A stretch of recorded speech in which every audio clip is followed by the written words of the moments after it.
Welcome to the Fantasy Fandom. So this is going to be my episode 4 breakdown. Just careful for spoilers if you haven't watched it yet. So the show finally did the pink letter scene from the books, and then there's the Daenerys emerging unburned scene. So what I'm gonna do is post the top holy shit moments from the show. Number 1, the title of the show, which was The Book of the Stranger. As you all must be knowing that Stranger is one of the aspects of the seven gods, and he represents death and the unknown. But you literally have people who seem like strangers, like in the scenes where Theon returns to Pike, or when Sansa meets Jon, and she kind of appears like a stranger to him, since it's been a long time since these characters have remained separated from one another. Another aspect of the stranger, the god I mean, is to lead people to their afterlife. So here Daenerys is trying to lead her followers to the other side of the river towards Westeros into a new life that they all deserve. Number 2. So it's finally time for the North Remembers storyline. Jon has finally agreed to march and claim Winterfell for Rickon and Sansa, but the show has really gone way ahead of the book this time.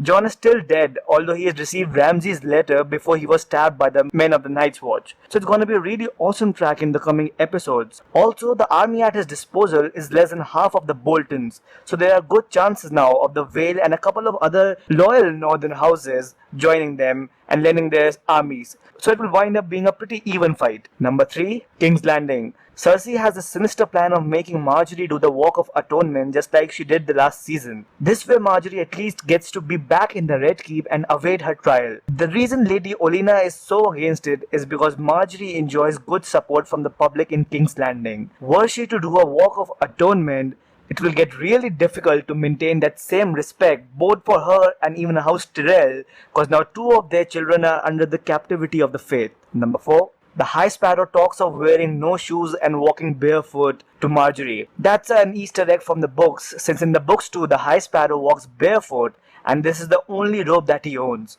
But while speaking, he mentions the word graveyard twice. Now what this means is the show is trying to channelize the thoughts of the viewers towards the trial of the faith, the gravedigger theory, and Clegane Bowl.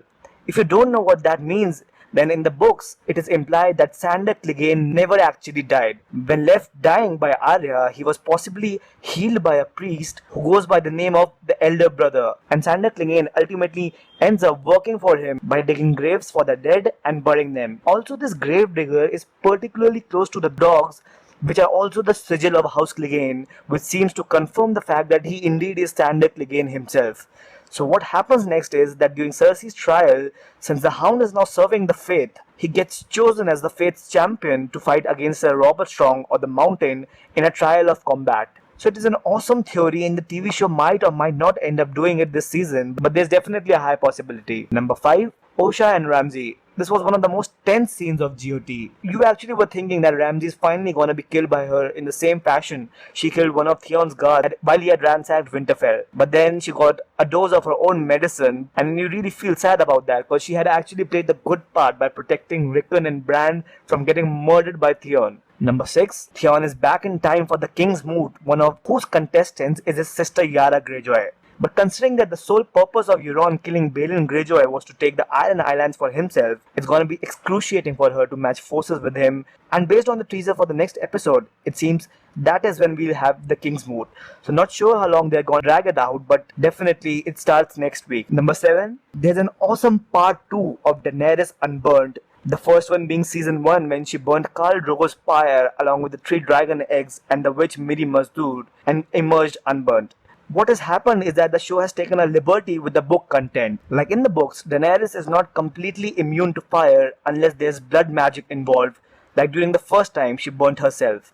But this time there's no magic, there's no sorcery whatsoever. However, it was really awesome how she shot those Khals up while declaring in her own badass fashion that you're 2 small men to lead these people and I'll be leading them from now on, and goes on to roast them the next moment. And an important announcement is the show has finally declared Stannis' death as is seen by Brienne's confession at the wall. She confesses that she killed him for killing Renly. Many were expecting that Lady Stoneheart will enter the show and stop her from doing that. Also because the show never showed Stannis' dead body, it further seemed possible that he'll survive. What I'm really excited for now is at least the 3 big battles that the show is gonna have for sure. The one in King's Landing, that's gonna be the Faith versus the Crown.